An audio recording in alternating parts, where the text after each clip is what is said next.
Korea's Foreign Minister Ri Yong-ho said Monday the United States has declared war on his country. He said North Korea would take counteractions if threatened, including shooting down American warplanes in the region. In light of the declaration of war by Trump, all options will be on the operations table of the supreme leadership of the DPRK. However, last weekend, Trump claimed that our leadership would be around much longer, and hence, at last, he declared a war on our country. Given the fact that this comes from someone who is currently holding the seat of United States presidency, this is clearly a declaration of war. Ri said we will have every right to take countermeasures, including the right to shoot down the United States strategic bombers, even when they are not yet inside the airspace border of our country. The flyovers by U.S. warplanes off North Korea's east coast over the weekend were an agreed move between South Korea and the United States.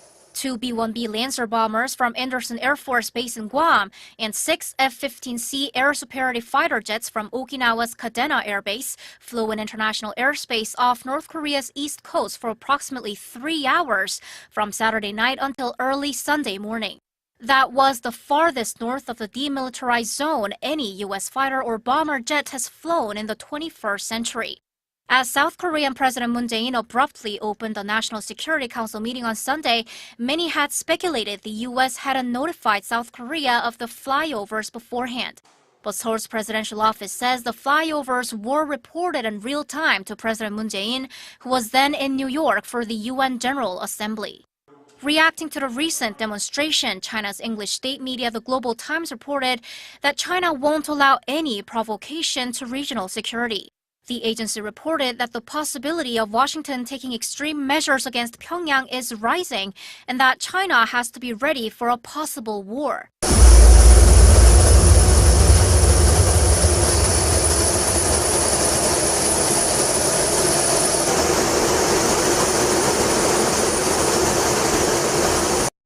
Now, North Korea on notice. President Trump appearing ready to take action against the rogue regime at this hour, tweeting this, quote, "Just heard Foreign Minister of North Korea speak at the UN. If he echoes thoughts of Little Rocket Man, they won't be around much longer. But are Americans ready for military action?" Tensions are rising on the Korean Peninsula with recent flyovers as well as an exchange of tough rhetoric between the leaders of the U.S. and North Korea. But experts here believe this may not be all. We have to focus on the fact that the format of the United States armed protest has completely changed. Bombers flew towards the north, and jets for assistance like rescue planes also joined the flyovers. This means the U.S. assumed a military attack against North Korea and aimed to show that it can come up with even stronger military demonstrations depending on Pyongyang's future provocations. Speculation is rising in regards to what the U.S. will show next, especially with the South Korea-U.S. joint exercise coming up next month. The drill will involve the nuclear-powered supercarrier USS Ronald Reagan, Tomahawk missiles, and the Aegis combat system.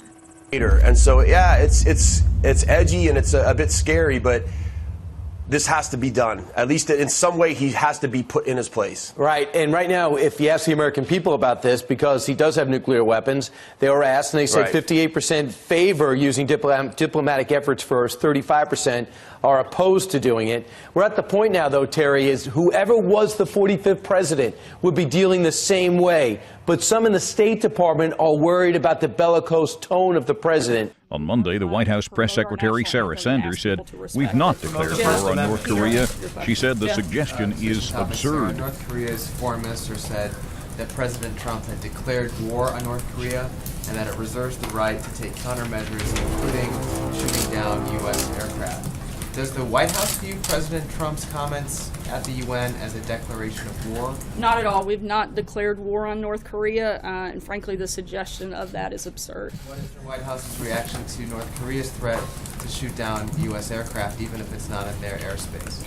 It's never appropriate for a country to shoot down another country's aircraft when it's over international waters. Our goal is still the same. We continue to seek the peaceful denuclearization of the Korean Peninsula. That's our focus, doing that through both the most maximum economic and diplomatic pressures as possible at this point. Whoever was in charge right now would have to deal with this. I think President Trump's at least strong stance is the right way to go, because it's gotten us nothing to this point. You know, we've placated them, we've played games with them, and we've gotten nothing for it except more threats to us and, of course, our allies, which are very important to us, and we can't discount that. So ignore the talk. I tell people in the U.S., please just ignore the talk and just watch what the president does. More importantly, watch what our enemies do in response to him. That's what really matters. Air-to-ground strikes against what would be nuclear and missile facilities and the regime's leadership during wartime.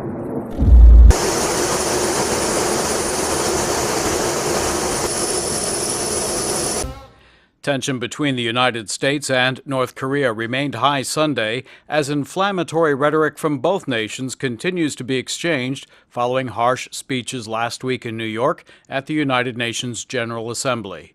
Neighboring countries said a small earthquake that hit North Korea Saturday near the country's nuclear test site was likely a natural tremor and not a nuclear explosion. The U.S. Geological Survey, however, said it could not confirm whether the seismic activity was man-made or natural. Following the tremor, U.S. B-1B bombers escorted by Air Force fighter jets flew in international airspace off the coast of North Korea in a clear demonstration of force. The Carl Vinson aircraft carrier led one of two carrier strike groups that conducted joint exercises with South Korea and Japan earlier this year. Pyongyang responded with the release of propaganda videos showing U.S. planes and an aircraft carrier under simulated attack. U.S. officials were more restrained with their words Sunday. Treasury Secretary Steven Mnuchin, speaking on ABC's This Week, repeated the insistence that all options, including military force, remain on the table. Senator, I think everyone hopes that the diplomatic efforts will be successful, but I want to ask you about the military side. You're a member of the Armed Services Committee. There's a lot of talk among defense analysts about the need for a crash program to develop what are described as boost phase interceptors that could take out North Korean missiles in the first 2 minutes of their launch. It's an interesting idea. Is that something you think that we should be thinking about spending money on to make that happen quickly? Yes, but I will also tell you that there are a number of opportunities that we have. We do have some in place today. I will also share with you that there are always new programs under development, some in different phases. But most certainly North Korea has been identified as a problem child for the rest of the world for some time now. We recognize that long term we have to have the ability to defensively protect ourselves and our allies. That takes several different forms. First part is being able to identify when a launch actually occurs as soon as possible. Second of all, to be able to intercept in an appropriate fashion, and then finally to be able to actually make the hit or the kill on the targeted vehicle. All of which not only do we have some capability of today, but we most certainly have to improve long term. You've seen that in terms of Iron Dome in Israel, which we've participated in, David Sling, and so forth. Those are ongoing processes, all of which can help us with North Korea. You have to understand, though, none of those are absolutely perfect. Diplomacy is still appropriate. Economic sanctions are still the best. Let's do everything we can not to get into a fighting war. But I will say this. If we get into a fighting war, it probably means the end of North Korea. This week, the president signed an executive order that allowed me to issue the most strong sanctions that have ever been done. I can cut off financial institutions anywhere in the world that support North Korea. And the military is one form, economics is another form, and the president will pursue all the options.